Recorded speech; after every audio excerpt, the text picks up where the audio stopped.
किसी ने बड़े कमाल की बात कही है कि लोग अपने चेहरे को साफ रखते हैं जिस पर लोगों की नजर होती है, लेकिन अपने दिल को और अपने कर्मों को साफ रखना भूल जाते हैं जिस पर भगवान की नजर होती है।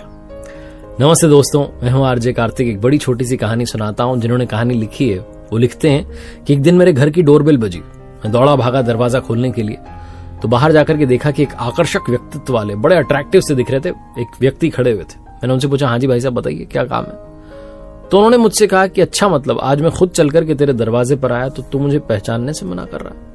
मैंने कहा मतलब मैं समझा नहीं, आप कौन है? तो उन्होंने कहा कि मैं वो हूं जिसने तुझे साहब बनाया है। ये तुम्हारे पास में आज गाड़ी है, बंगला है, परिवार में सुख शांति, सब मेरी वजह से। मैंने कहा मतलब भगवान है क्या? तो उन भाई साहब ने कहा, हाँ मैं भगवान हूं। तू कहता था ना नजर में रहते हो लेकिन नजर नहीं आते, तो आज मैं नजर आ गया हूं। आज पूरे दिन तुम मुझे देख सकते हो, सिर्फ तुम ही देख सकते हो, कोई और देख नहीं पाएगा। मैं पूरे दिन तुम्हारे साथ रहूंगा। मैंने कहा है सच में? ऐसे मजाक मत करो। बोले हाँ सच में, मैं सिर्फ तुम्हें दिखाई दूंगा। मैं उनसे बात कर ही रहा था, तभी मेरी माँ ने अचानक आवाज दी, अरे क्या कर रहा है, दरवाजे पर अंदर आ, कोई भी तो नहीं है वहां पर।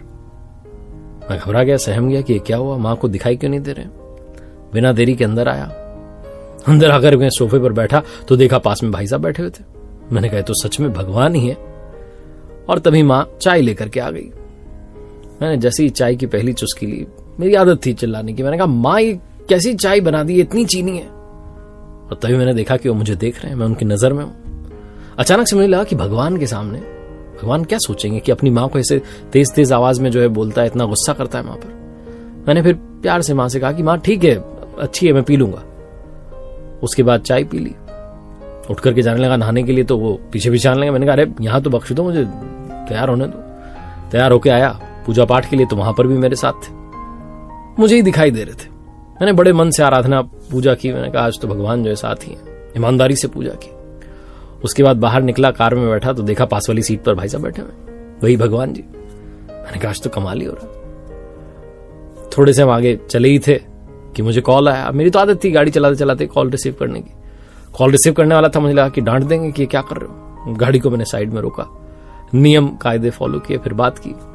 सामने से कोई डील के लिए कॉल आया हुआ था और मेरी तो आदत थी कि भाई ऊपर का कुछ ले ही लेते हैं। मैं पूछने वाला था भाई ऊपर का क्या रहेगा, कितना % अपना। तभी मुझे लगा कि मैं उनकी नजर में हूं। मैंने ये नहीं बोला, मैंने बोला ठीक है काम हो जाएगा आपका, आप आ जाना ऑफिस में, मिल लेना मुझसे। वैसे ही कोई बात ही नहीं की। ऑफिस में पहुंचा तो स्टाफ से कई बार बदतमीजी कर लेता था, गुस्सा करता था, कई बार बोलते बोलते गाली निकल जाती थी, कंट्रोल नहीं रहता था अपनी जीभ पर। लेकिन उस दिन तो क्योंकि उनकी नजर में था तो मैंने ऐसा कुछ किया ही नहीं। किसी के साथ मैंने बुरा बर्ताव नहीं किया, गुस्सा ही नहीं किया किसी पर, शांति से बात की। सब लोग बड़े अचंभित थे कि आज क्या हो गया सर को, बड़े शांत थे, सबसे प्यार से बात कर रहे। पूरा दिन ऐसे ही अच्छे अच्छे बिहेवियर के साथ में बीत गया। ना मेरे अंदर काम आया, क्रोध आया, लोभ आया, मोह, कोई भी विकार नहीं आया, क्योंकि मैं उनकी नजर में था। मैंने कहा भाई एक दिन तो ढंग से जीना है। शाम हुई, दफ्तर से वापस घर जाने के लिए गाड़ी में जाकर के बैठा तो पहले से वो आकर के बैठ गए थे सीट पर। मैंने कहा सीट बेल्ट लगा लो, थोड़ा नियम आप भी फॉलो करो। उन्होंने सीट बेल्ट लगा लिया। हम चल दिए, घर आए तो डिनर तैयार था डाइनिंग टेबल पर, माँ इंतजार कर रही थी। मैंने देखा कि वो भी साथ में आकर के बैठ गए। पहली बार मैंने अपने जीवन में कहा प्रभु पहला निवाला आप लीजिए। उन्होंने पहला निवाला लिया, फिर मैंने भोजन शुरू किया। डिनर कंप्लीट हुआ तो माँ ने मुझसे कहा कि आज तो तूने खाने में कोई कमी नहीं निकाली, आज तूने बताया नहीं कि इसमें ये कमी वो कमी, तो रोज कुछ ना कुछ कहता है। आज क्या हो गया, सूरज पश्चिम से निकला है क्या? मैंने कहा नहीं माँ, आज सूरज मेरे हृदय से निकला है, आज सूर्योदय मन में हुआ है। और ये भोजन नहीं था कि इसमें कमी निकालूं, आज मैंने प्रसाद ग्रहण किया है, प्रसाद में कोई कमी थोड़ा ना होती है। मेरी माँ बड़ी सरप्राइज थी कि क्या बात है, बच्चा तो बिल्कुल ही चेंज हो गया। उसके बाद थोड़ा टहला, सोने के लिए आया तो देखा कि वहां पर भी वो मौजूद थे, मेरे सिर पर हाथ फेर रहे थे और मुझसे कह रहे थे कि तुझे किताब पढ़ करके सोने जाने की जो तेरी आदत बन जाती है, कई बार तो संगीत सुन करके सोना चाहता है, आज किसी चीज की तुझे चिंता नहीं है, तुझे सुकून की नींद आएगी। और सच में मुझे सुकून की नींद आ गई। अचानक से जोर से माँ की आवाज आई, तब मेरी नींद खुली तो रियलाइज हुआ कि यह सब तो एक सपना था जो चल रहा था। मैं गहरी नींद में था, एक सपना देख रहा था, लेकिन सच तो यह है कि मैं जीवन की गहरी नींद में था। उस सपने ने मुझे उस नींद से जगा दिया। एक ऐसा सपना जिसने मुझे झकझोर दिया और बता दिया कि हम हमेशा उनकी नजर में हैं, हमें हमेशा अच्छा काम करना चाहिए।